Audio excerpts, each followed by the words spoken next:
Hello there, welcome to the third installment in our Dark Souls commentary videos. I am Nick, lead map designer of SoulsCraft, and I'm joined by... Malice, lead developer of SoulsCraft. Yes, and now we're going, this is part 2 of the Undead Burg.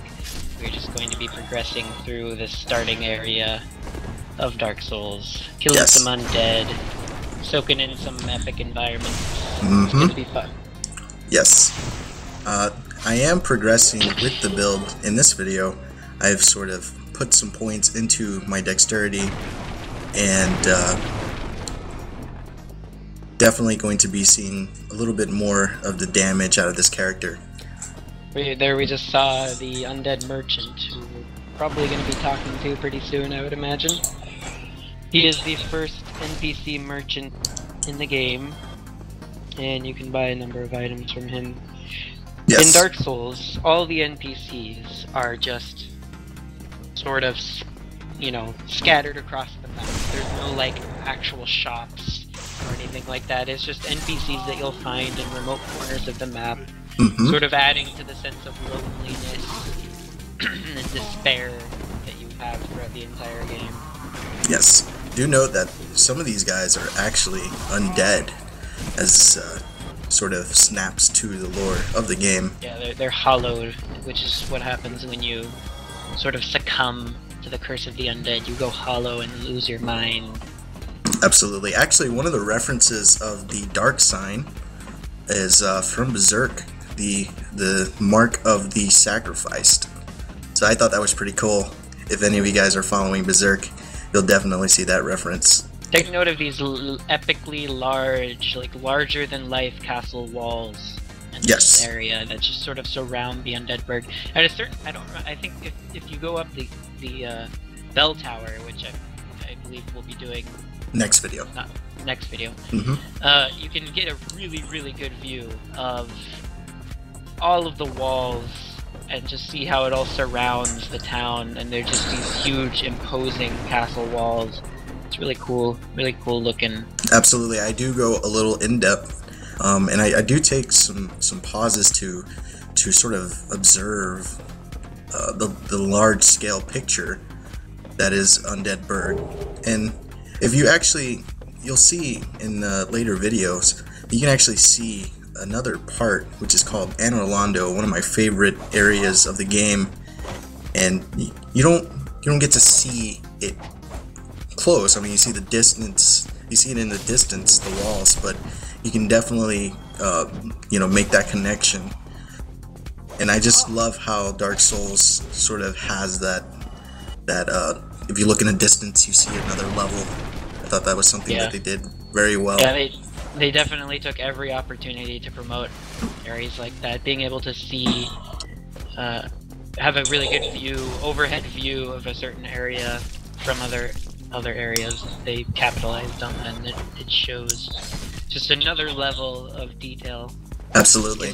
Gives the world a really unified feel. It's really that's something awesome. That we should definitely, take advantage of. Being it Minecraft, we should definitely have builds that players can see at their starting areas and progressively get to as they continue on through the content. This area right here is very difficult for new players. I remember dying here a lot. The firebombing undead up on the roof. Absolutely. As you walk over that bridge. Another example of the verticality of the level design. What I mean by verticality, it's not just a 2D plane that you just walk around in. It's not just a field. It's not just a flat surface. There's actual dimension to it. They take advantage of the fact that it's in 3 dimensions, putting enemies on rooftops above you, having ladders that you climb down and walk under paths and things like that. It feels very 3-dimensional. Yes. Every level. Yes, and it's not uncommon for some of these monsters to be in tactical areas, and player. It also adds a sorry. Yeah, and the player is the player has to play smartly. He just can't go in there hack and slashing, because he will be paying for that So he has to definitely take his environment into consideration before engaging enemies, particularly large group of enemies. It also adds a lot to the PvP aspect of the game. When players are fighting each other, it's not usually in just, you know, an arena or just any sort of flat surface. Both players can use the terrain to their advantage, and often do for, you know, trolling purposes, but also for tactical PvP purposes. There's many areas where you can jump down and surprise another player, or you do a leaping attack down off of a building for extra damage and Absolutely. things like that. Catacombs is infamous, and also sends Fortress to infamous levels where, you know, players can actually use the environment against the opposing player. Which is why, Jim, if you're watching, which is why I thought it was okay for players to be able to lock each other into that puzzle. Because we do want to promote that feel of using the environment in PvP battles, for PvP not just being this thing that you do in an arena, you know, where you fight, you know, really making PvP feel a part of the environment, feel a part of the lore, a part of the world. Absolutely. And it's gonna just promote just a really, really fun environment, very competitive environment. Yes, I actually take on the Black Knight in this video. It's very uncommon. That video, yeah. Yeah, it's very uncommon to take on, well, not uncommon, but it's very difficult to take on these more beefier opponents. Especially when you're so low level and your equipment is barely upgraded. It could take a long time to kill these opponents, and you know, yeah, there's this guy right here in particular, this Black Knight. There's many of these scattered, probably 1 to 2 per area, and they're just an added challenge. Absolutely. All of them are optional. You don't have to kill any of them. Usually, you can just walk right by them. Like, as you can see, this one was sort of guarding an item in that, I just pointed at the screen. Yeah. Oh yeah, you can see my hand. Yeah. Yeah. But this one, as you can see, was sort of guarding an item at the end of that hallway. And it's just an added challenge if players feel like they could... I remember when, on my first playthrough, this guy was like as hard as a boss. Yeah. It took me many, many tries. In fact, I don't even think I killed him until I came back to this area later on, when my character was more powerful. Yes, yes.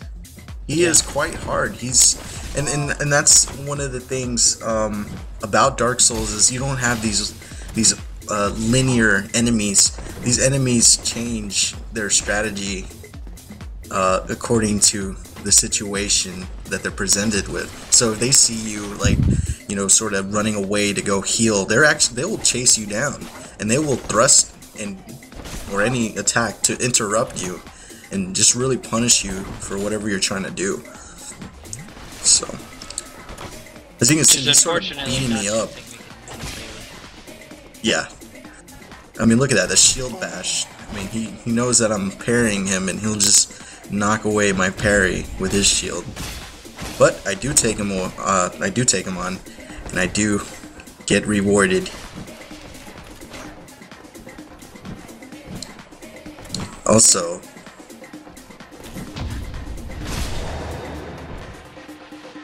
so yeah, so you can see that the Titanite chunk. That's a very valuable upgrade material that he drops. Yeah, Titanite chunk is a very I would say high tier item to upgrade your medium tier. Yeah. Well, it gets you from what, plus 10 to 14? I think so. Yeah. Yeah, yeah. They're pretty hard to get. I mean, but they're farmable. And it's not uncommon to get these sort of mid-level enemies to drop them. A lot drops the Titanite chunks, and that's something we should definitely put with our mobs, is just varying difficulty and rewarding the player for completing it.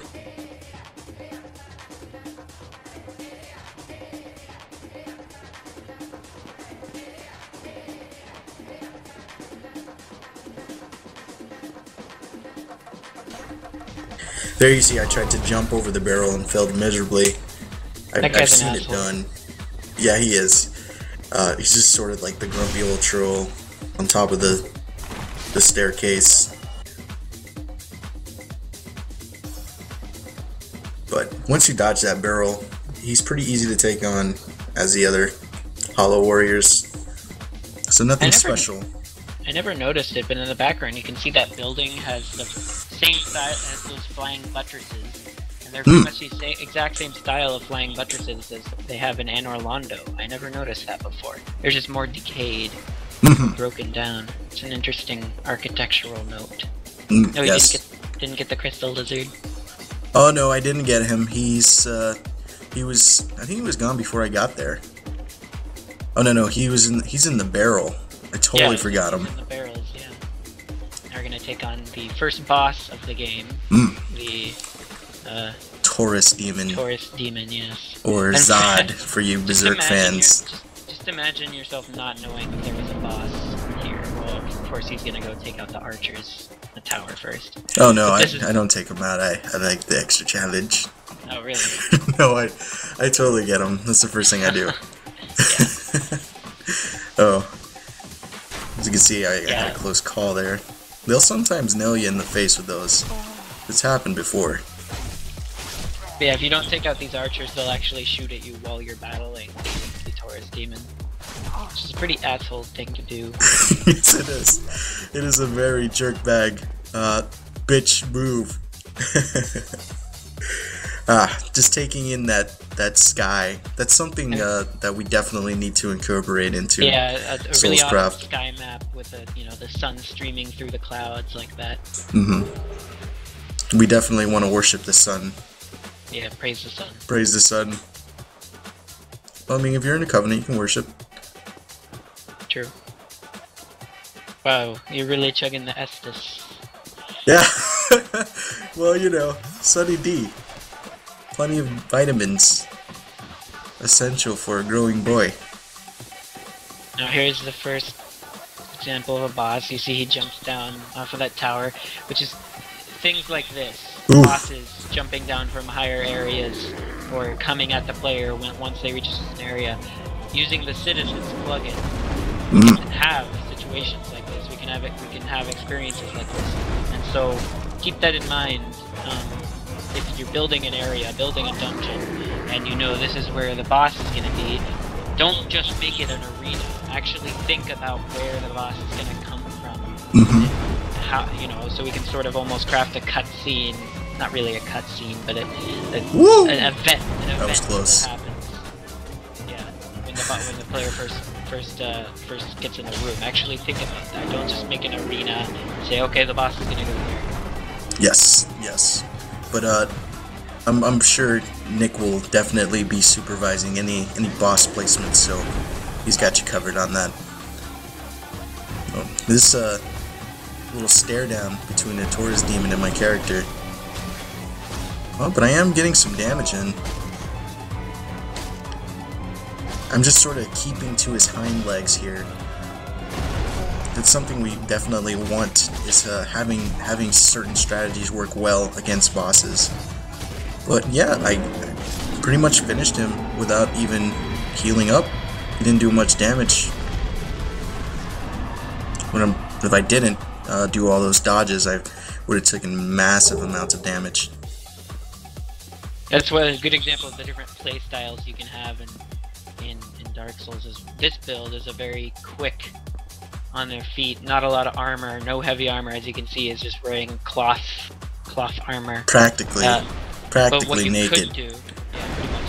But what you could, another way you could do it, and what most new players do, is a really tanky build where you're wearing heavy armor. You can't really roll that effectively, but you can tank hits. Yeah. And it's like, just two different styles. Much like that one fat kid in your class who always got bullied. But every once in a while, somebody would try to beat him up. He would just take lots of hits and get tired out. Okay, getting a little too much into my history. We just here we see Solaire, one of the icons of Dark Souls. Not the wall, the guy. The guy. Yes, yes, yes. The And this meme, is sort of the meme behind this guy is, do you even praise the sun? Go ahead, please continue. anyway. Oh, this is actually the first NPC I think we've talked to. Yeah. His dialogue, he mostly just explains how the summon the summon help, the co-op system of the game. His dialogue serves to just explain how that works. But it's a good time to point out that all the NPCs in Dark Souls you have to find in the world. They don't. It's not like Skyrim where they're just constantly walking around doing their own thing. They don't really seem to have a mind of their own. They just sit in a spot and you have to go find them. Then you might think, oh well, that's not as cool as Skyrim. That's not as realistic. But what it does is it forces the player to explore and go through the game the way the developers intended. Yes. There's not a lot of room for randomness of where anything's going to be. That every level is crafted and the player goes through it in the way that the developers intended. And item placement and enemy placement are the same way. There's zero variation in where the items are placed and where the enemies are placed. NPCs are the exact same way. So if you want to buy an item that this NPC sells, you have to go across that chasm, or you have to jump over that broken bridge or whatever to get to him. It's just another example of the style of level design that we're going for. Jolly cooperation. But I definitely agree. That's very important, and that's something we want to achieve with SoulsCraft. And we may not be able to achieve it as good as we can if we were going straight off the bat client side, but it's definitely some things to think and consider. We should definitely try to simulate, what's been going down here, especially with the NPCs and their positionings, and with the items, the item placement. As you can see here, we're encountering Bitch Drake. I like to call him. This is a good example. This is a good example. You just got through a boss, now have a dragon. Have a dragon. As you can see, I flip him off. But we are closing to the end of this video. Stay tuned for the next Dark Souls video and a bit of some SoulsCraft philosophy. See you in the next vid. Bye.